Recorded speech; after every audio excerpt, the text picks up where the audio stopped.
As jy dalk nog bietjie verward is tussen maal en deel en jy weet nie wat gebeur met 'n x en 'n x kwadraat en sulke goed nie, kan jy dalk na hierdie video kan jy dalk nog bietjie help. Ek seker jy weet hoe werk oppervlakte en omtrek en sulke goed. So as jy hierdie reghoek gehad het en ek wil weet wat is die omtrek van die reghoek, dan kon ek gesê het wel as ek omtrek beteken mos hoe ver ek omstap. So die omtrek sou gewees het daai 4 meter plus nog 2 meter plus nog 4 meter plus 2 meter. So dit sou dalk gewees het 2 meter plus 4 meter plus nog 'n 2 meter plus nog 'n 4 meter.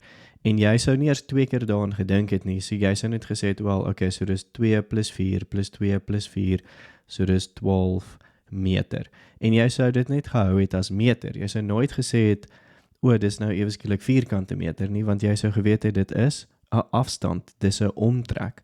So dit bly meter. Maar as ek vir jou gevra het, hey, wat is die oppervlakte hierso? Dan sou jy 'n ander berekening gedoen het. Jy sou dan gesê het, wel, ek moet dan lengte maal breedte vat. So ek sou gesê het 2 maal 4 en dit sou vir my gegee het 8, maar ek weet dit is nou nie meer lengtes nie, dis 'n ander eenheid, so dit sou gewees het 8 vierkante meter.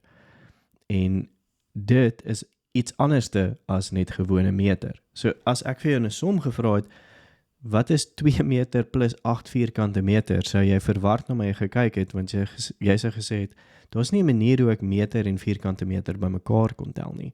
Dit is nie dieselfde goed nie. Hierdie is 'n afstand van hoe ver is een punt na 'n ander punt toe, en hierdie is 'n oppervlakte van hoe groot spasie dit het. So ek sou nie hierdie bymekaar kon tel nie. En is presies dieselfde as ons kyk na, jy weet, veranderlikes. In hierdie geval was die m 'n meter en jy kon iets, jy weet wat 'n meter en 'n vierkante meter en dit maak vir jou sin.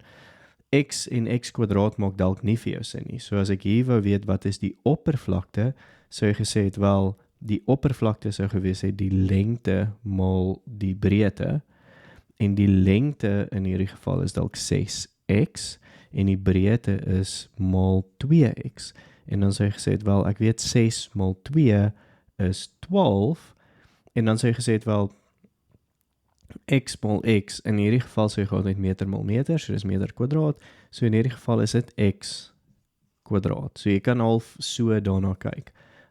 As ek kan al hierdie bymekaar tel, so as ek wil weet wat die omtrek, kan ek sê, okay, 6x plus 2x plus 6x plus 2x, en dan gesê het, okay, 6 plus 2 is 8, plus 6 plus 2 is nog 8 en 8, so dis 16x, en het bly maar net x'e, want dis dieselfde goed wat ek bymekaar tel. En die oppervlakte van hierdie ding sou dalk 12x kwadraat gewees het, en dan sou jy gesê het, wel, kan ek sê 16x plus 12x kwadraat, en jy sou nie kon nie, want hulle is nie dieselfde goed nie. So ons kan net dieselfde eenhede bymekaar tel, wanneer ons kyk na veranderlikes. So ek hoop hierdie het jy dalk bietjie gehelp, as jy dalk nog bietjie verward was met wanneer kan ek, wat is die verskil tussen, hoekom kan ek hulle plus, of ek kan hulle nie altyd plus nie, maar kan hulle altyd maal. So ek het gesien, hierso kan ek hulle maal, en ek kan allerhande vreemde goed kry, so as ek die x en die x maal, kry ek 'n x kwadraat. Terwyl as ek hulle bymekaar tel, dan bly dit maar net 'n x, net soos wat meters altyd meters bly as ek hulle bymekaar tel, maar hulle verander na vierkante meters toe as ek hulle maal. Selfs as ek 'n kubus gehad het en ek het nou lengte maal breedte maal hoogte gehad, dan sou dit nou m tot die mag 3 gewees het, of 'n kubieke meter.